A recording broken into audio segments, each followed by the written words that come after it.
Hello बच्चों, नमस्कार। आप सभी बच्चों का देव क्लासेस में स्वागत है। आज हम बताएंगे क्लास 12th की केमिस्ट्री के बारे में। केमिस्ट्री का तीसरे लेसन का दूसरा पार्ट हम आज आपको बताने जा रहे हैं। और जो भी हमारा सिलेबस है सारा एनसीईआरटी पैटर्न बेस पर है, जो आपके यहाँ किताबें चलती हैं एनसीईआरटी की। हमारे यहाँ यूट्यूब में 9th से लेकर के 12th तक की क्लासें सभी उपलब्ध है, निःशुल्क प्राप्त कर सकते हैं। आप नोट्स के लिए संपर्क कर सकते हैं। नंबर लिखा हुआ है 8076317021 और ये दूसरा है 9919425442। इन दोनों नंबरों में से किसी में भी आप संपर्क कर सकते हैं। अगर अभी तक आपने चैनल सब्सक्राइब नहीं किया है तो कर दीजिए, वीडियो को लाइक करिए और शेयर करिए, ताकि सभी बच्चे इस वीडियो का लाभ उठा सकें। और हाँ, हमारा सभी बच्चों से अनुरोध है कि इस कोरोना महामारी को देखते हुए घर पर ही अपनी ऑनलाइन स्टडी जारी रखें। चलिए देखते हैं सब्जेक्ट की ओर क्या है आज। तीसरा लेसन है विद्युत रसायन, इलेक्ट्रोकेमिस्ट्री।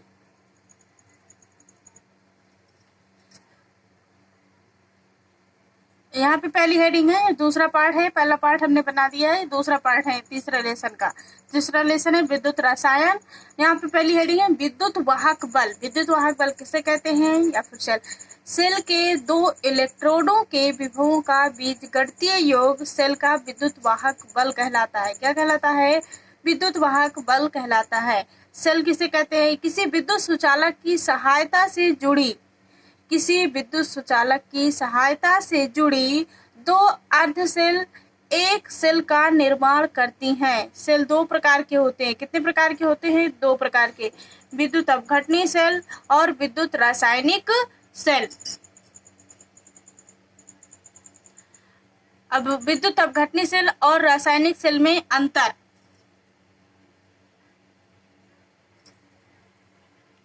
विद्युत अपघटनी सेल तथा विद्युत रासायनिक सेल में क्या अंतर है देखेंगे। विद्युत अपघटनी सेल और विद्युत रासायनिक सेल।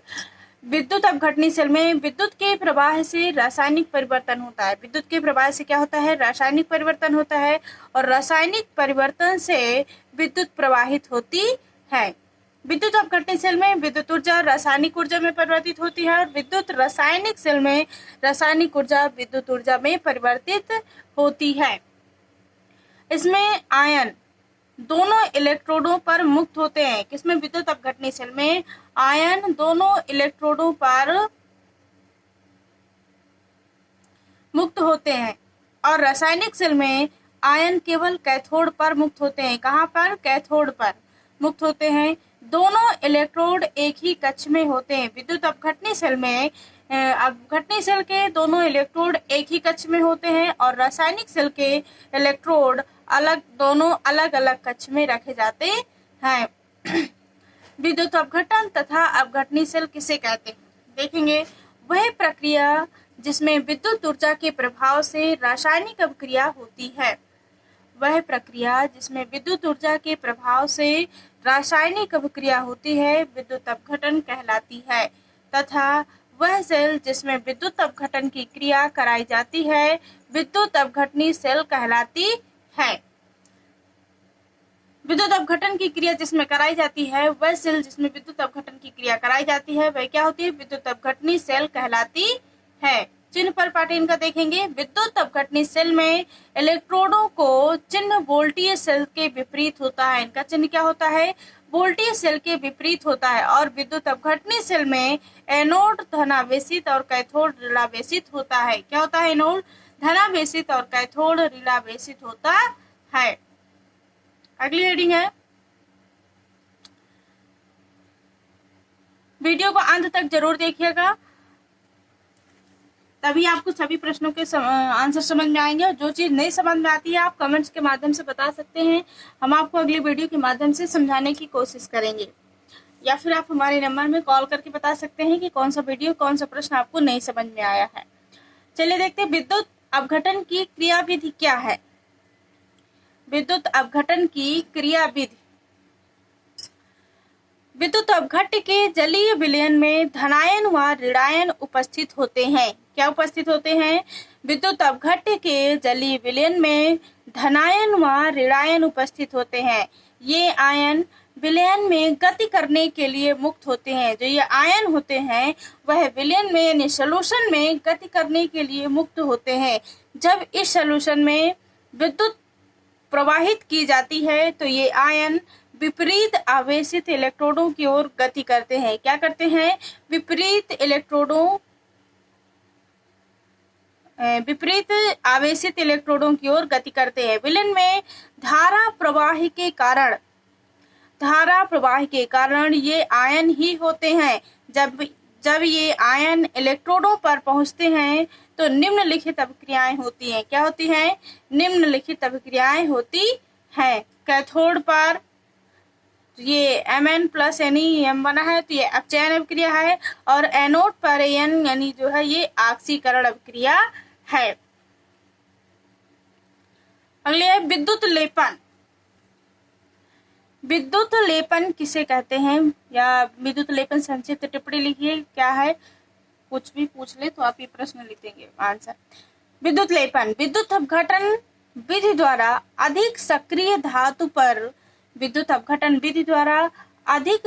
धातु पर कम सक्रिय धातु की परत चढ़ाना विद्युत लेपन कहलाता है। क्या कहलाता है? विद्युत लेपन। इस विधि द्वारा कॉपर, लोहा आदि धातुओं पर कम सक्रिय धातु, गोल्ड, चांदी आदि की परत चढ़ा सकते हैं। क्या है ये? कम सक्रिय होते हैं। कम सक्रिय धातुएं होती हैं जिनमें गोल्ड, लोहा, चांदी आदि की परतें चढ़ा सकते हैं। जैसे कि चांदी का लेपन करने के लिए AgNO3 यानी सिल्वर नाइट्रेट तथा सोडियम साइनाइड का जलीय विलयन का प्रयोग किया जाता है।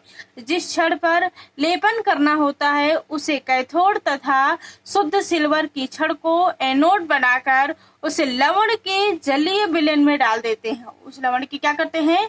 जलीय विलयन में डाल देते हैं, और धारा प्रवाहित करने पर Ag+ आयन कैथोड पर जाकर अपचयित हो जाते हैं। जैसा कि आप ये नीचे देख रहे हैं, Ag यानी सिल्वर, इसको चांदी भी बोलते हैं। सिल्वर यानी चांदी, इससे क्या करती है? ये एनोड अलग हो जाती है। एनोड पर यहाँ पे जैसे Ag+ है, ये कैथोड पर है। कहाँ पे है? कैथोड पर। अगला प्रश्न है, यहाँ पे हेडिंग है फैराडे के विद्युत अपघटन के नियम। फैराडे के विद्युत अपघटन के नियम कितने थे? प्रथम और द्वितीय। प्रथम नियम देखेंगे पहले हम। फैराडे का विद्युत अपघटन का प्रथम नियम।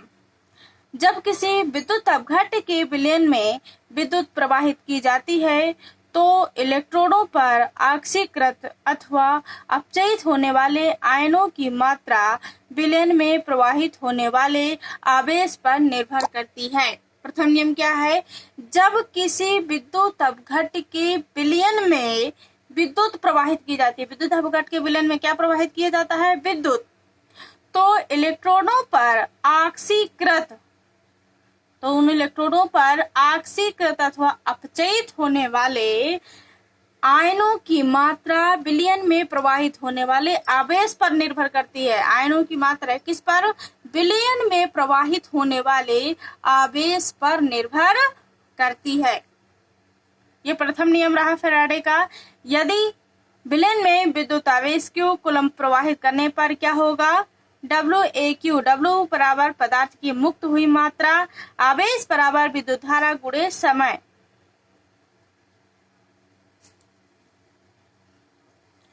Q बराबर I गुणे T, अतः WAQAIT होता है। W बराबर Z गुणे I गुणे T, जहाँ Z विद्युत रासायनिक तुल्यांक है। क्या है? Z रासायनिक तुल्यांक है। इसका द्वितीय नियम देखेंगे। फैराडे का द्वितीय नियम क्या है?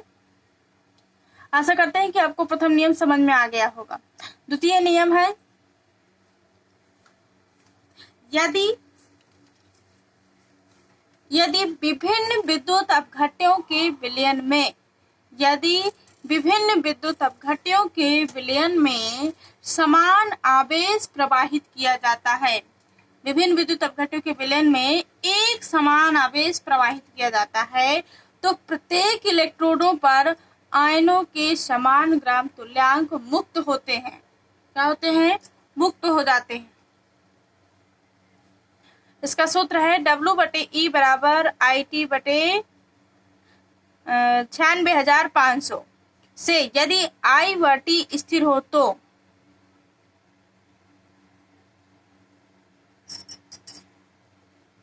W/E बराबर स्थिरांक अथवा W समानुपाती E होता है। अगली हेडिंग है धारा दक्षता। किसी विद्युत अपघटन की क्रिया के दौरान धारा दक्षता का मान निम्न सूत्र से दिया जाता है। जो सूत्र है धारा दक्षता बराबर धारा प्रवाह की वास्तविक प्राप्ति बटे सैद्धांतिक प्राप्ति। जो धारा प्रवाह की वास्तविक प्राप्ति दी होती है वो बटे सैद्धांतिक प्राप्ति होती है। अगली हेडिंग है धातुओं का संरक्षण, धातुओं का संक्षारण।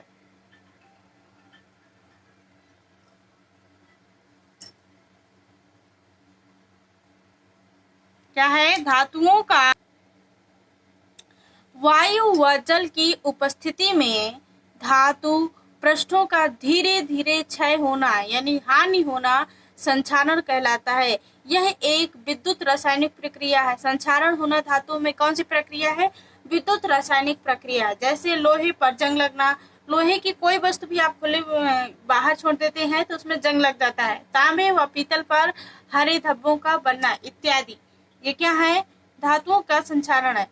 संक्षारण की प्रक्रिया में रेडॉक्स अभिक्रियाएं होती हैं तथा सामान्यतः धातुएं अपने ऑक्साइड में परिवर्तित हो जाती हैं। संक्षारण की क्रियाविधि देखेंगे क्या है? संक्षारण की क्रियाविधि।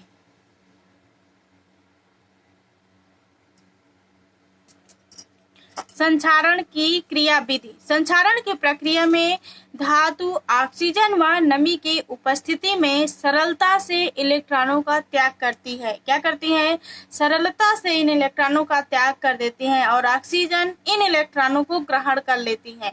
जो ऑक्सीजन होती है तो इन इलेक्ट्रॉनों को ग्रहण करके धातु आयनों की ऑक्साइड आयनों के साथ क्रिया से धातु का ऑक्साइड बन जाता है। अतः संक्षारण की प्रक्रिया के लिए ऑक्सीजन एवं नमी का होना आवश्यक है। उदाहरण के लिए लोहे पर जंग जल तथा ऑक्सीजन यानी O2 की उपस्थिति में ही लगता है। लोहे को जब बाहर पानी में या फिर ऑक्सीजन की नमी की उपस्थिति में रख दिया जाता है तो उसमें जंग लग जाता है।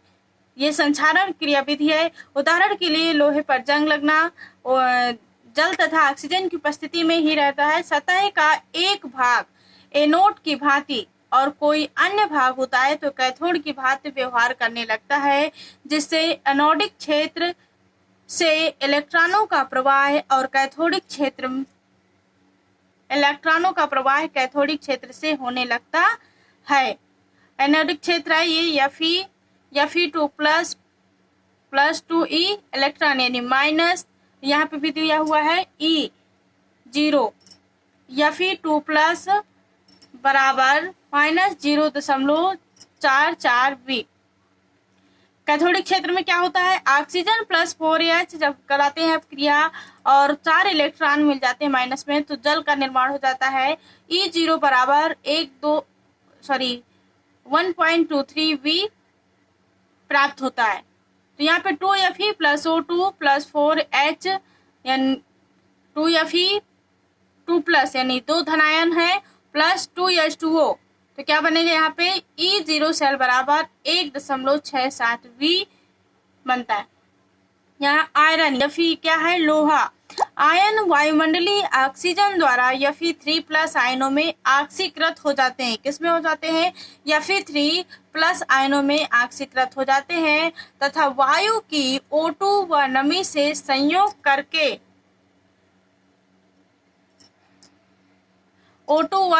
संयोग करके जलयोजित आयरन थर्ड ऑक्साइड यानी Fe2O3X का निर्माण करते हैं, जो लोहे की सतह पर जंग के रूप में जमा हो जाता है। जैसे कि यहाँ पे है 4Fe